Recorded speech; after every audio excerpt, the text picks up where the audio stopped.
Road map কিন্তু অন্তর্বর্তীকালীন সরকারের এখন পর্যন্ত তারা কিন্তু নির্বাচনের রোড ম্যাপ তারা ঘোষণা করেনি। আমরা এখন পর্যন্ত দেখতে পেয়েছি ছাত্র বৈষম্যের নামে একটি সংগঠন, তারা আজকে একা একা সময় সকালে এক কথা বলে, বিকালে এক কথা বলে, রাত্রেবেলা এক কথা বলে। গতকালকে পত্রিকা দেখলাম যে জুলাই ফাউন্ডেশন নামে একটি সংগঠন, যেটা ছাত্র যারা জনতার গণঅভ্যুত্থানের সময় যারা আহত হয়েছিল, নিহত হয়েছিল, তাদের পরিবারকে সহায়তার জন্য অন্তর্বর্তীকালীন সরকারের পক্ষ থেকে জুলাই ফাউন্ডেশন নামে একটি ফাউন্ডেশন করা হয়েছে। সেই ফাউন্ডেশনের প্রধানের দায়িত্ব, যে বৈষম্য বিরোধী ছাত্র আন্দোলনের যাকে দায়িত্ব দেওয়া হয়েছে, তার নাম কি আপনারা বললাম না, আপনারা খুঁজে নেবেন। তার বিরুদ্ধে খোদ বৈষম্য বিরোধী ছাত্র আন্দোলনের সমন্বয়করাই প্রশ্ন তুলেছে। আপনারা দেখেছেন গতকালকে সোশ্যাল মিডিয়াতে কিন্তু সেই সমস্ত বিতর্কগুলো কিন্তু এখন সব জায়গায় কিন্তু ছড়িয়ে পড়েছে। আমরা মাফিয়া ফ্যাসিস্ট শেখ হাসিনার বিরুদ্ধে আমরা 17 বছর আন্দোলন করেছি। এখন অন্তর্বর্তীকালীন সরকারের ছায়াতে যদি আর এক ফ্যাসিস্ট জন্মানোর চেষ্টা করে, জাতীয়তাবাদী যুবদল সেটা রুখে দেবে ইনশাআল্লাহ। আমরা বলতে চাই, আপনারা কোনো টাল বাহানা করবেন না। আপনারা অতি দ্রুত একটি অবাধ সুষ্ঠু নির্বাচনের তারিখ ঘোষণা করুন। বছরের পর বছর এদেশের মানুষ তাদের ভোটাধিকার পরিবেশের ভোটাধিকারের জন্য যে আন্দোলন করে এসেছে, যাকে খুশি তাকে ভোট দিবে, আমার ভোট আমি দিব, যাকে খুশি তাকে দিব, সে ভোটাধিকারের জন্য একটি সুষ্ঠু নির্বাচনের তারিখ আপনারা ঘোষণা করুন। আমাদের নেতা জনাব তারেক রহমান গত বছর 2023 সালে, এখন তো 2025 চলছে, 2023 সালে আমাদের নেতা জনাব তারেক রহমান আগামী দিনের রাষ্ট্র কাঠামো মেরামতের লক্ষ্যে 31 দফা দিয়েছে। একটি জনগণের দ্বারা প্রত্যক্ষ ভোটে নির্বাচিত সরকার ছাড়া কখনো সেই দেশের সংস্কার সম্ভব হতে পারে না।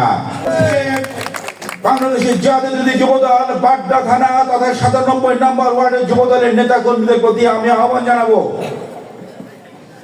আমাদের নেতা জনাব তারেক রহমান একটি কথা বারবার বলেছেন, বারবার আমরা জানি, বাংলাদেশের জাতীয়তাবাদী যুবদল তথা বাংলাদেশ জাতীয়তাবাদী দল বিএনপির সকল ক্ষমতার উৎস হচ্ছে দেশের জনগণ।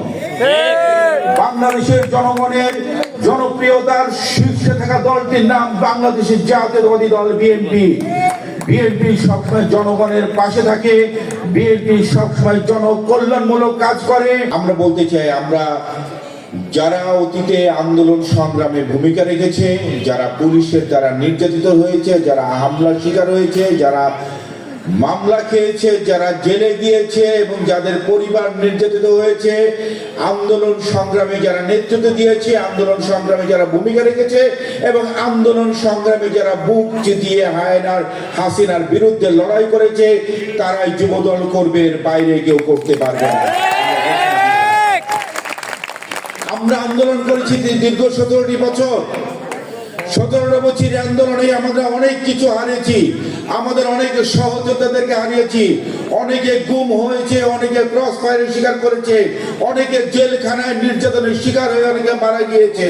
এবং সর্বশেষ ছাত্র আন্দোলনের সময় বিশেষ করে ঢাকা শহরের যে কয়টি স্পটে ছাত্র জনতার গণ অভ্যুত্থানে অগ্নিগর্ভ হিসেবে বিস্ফোরণ আন্দোলনের বিস্ফোরণ করেছিল, এর মধ্যে বাড্ডা ছিল অন্যতম। একটি পর্যায়ে প্রাথমিক পর্যায়ে আমরা দেখতে পেয়েছি সে ব্র্যাক ইউনিভার্সিটি থেকে একটা পর্যায়ে ফ্যাসিস্ট হায়না তারা হেলিকপ্টারের মাধ্যম দিয়ে তারা কিন্তু তাদের আইন শৃঙ্খলা বাহিনীকে উদ্ধার করে নিয়ে যেতে বাধ্য হয়েছিল।